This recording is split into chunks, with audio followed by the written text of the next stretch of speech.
आइए हम एक बायोलॉजी का चैप्टर पढ़ते हैं जिसका नाम है सेल यानी कि कोशिका। अब कोशिका वर्ड है तो ये किसी ना किसी वर्ड से ये पढ़ा होगा, तो कोशिका वर्ड कहाँ से आया? साइटो वर्ड से, यानी कि कोशिका का नामकरण कहाँ से? साइटो। अब साइटो के बारे में जो पढ़ता है, इसका अध्ययन जो करता है उसको क्या कहते हैं? साइटोलॉजी। ठीक है, साइको नहीं, साइको मतलब पागल होता है, यहाँ पे साइटो वर्ड है। ठीक है, उसके बाद कोशिका की खोज करता कौन है? कोई ना कोई तो खोज किया होगा, यानी कि उसे खोज करता है रॉबर्ट हुक। इन्होंने क्या किया था?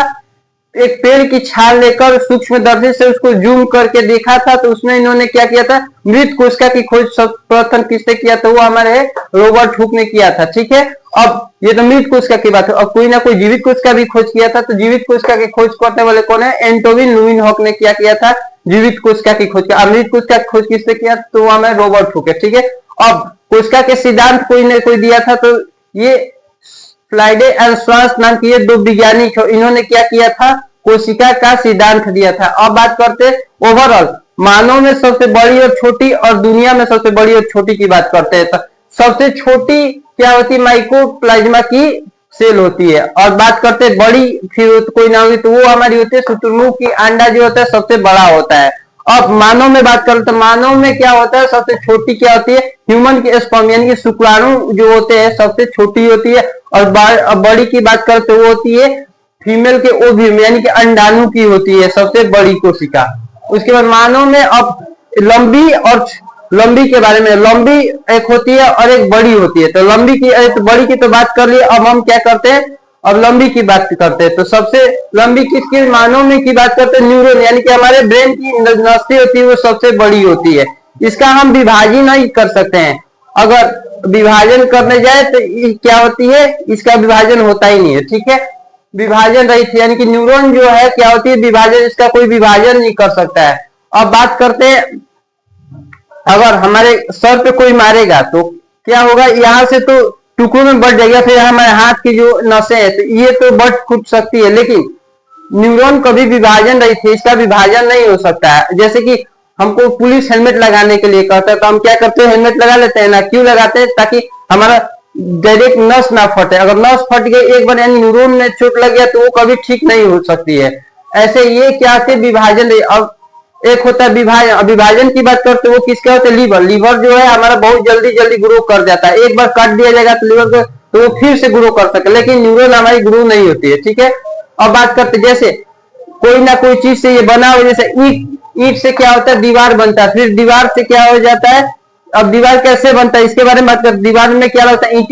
ईटा लगता है, उसके बाद सीमेंट लगता है, गिट्टी लगता है, बालू लगता है, तब जाके हमारा दीवार बना है। अब दीवार को हम क्या करते हैं? दीवार से फिर हम कमरा बना लेते हैं, कमरा यानी कि रूम बना लेते हैं। अब कमरे को सजा देते तो हमारा क्या बन जाता है? घर बन जाता है। ऐसे ही जैसे कोशिका, कोशिका से क्या बनता है? ऊतक यानी कि टिश्यू बन जाता है, टिश्यू से ऑर्गन, ऑर्गन यानी कि अंग। जैसे हमारा हाथ एक अंग हो गया, नाक हमारा अंग हो गया, ऐसे ही हार्ट हमारा अंग है, ये हमारे सारे अंग है यानी कि ऑर्गन है। अब ऑर्गन को मिला दिया जाता है तो क्या बन जाता है?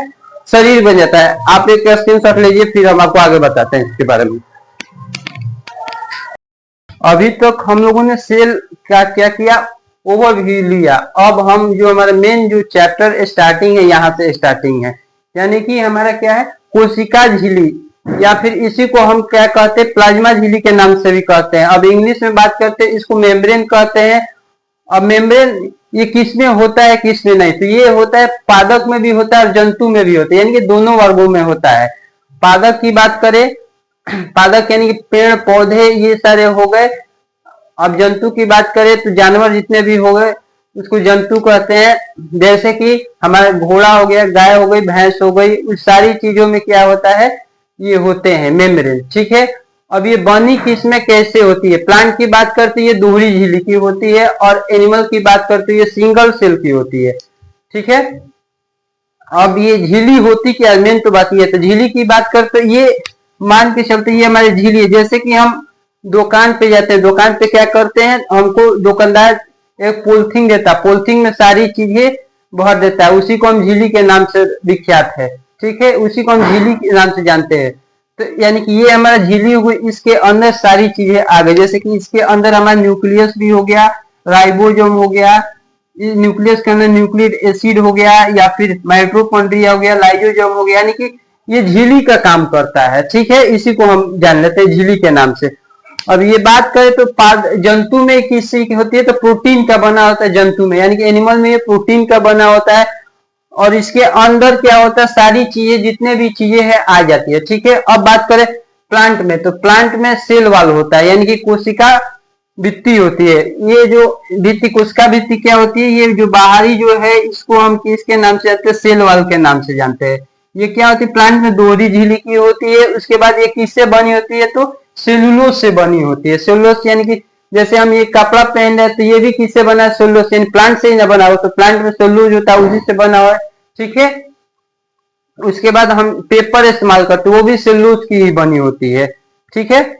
अब ये क्या है, इसका मेन काम क्या है, तो ये क्या करता है, पेड़ को आकार देता है और बाहरी चीजों जितने भी है, धूल लकड़ या फिर कोई जानवर आकर टक्कर मार देता है, ये सब चीजों से उसको क्या करता है, बचाता है। अब झिल्ली जो है प्लांट में, जो सेल है वो किससे होती है, दोहरी झिल्ली की होती है, इसको सेल वॉल कहा जाता है। और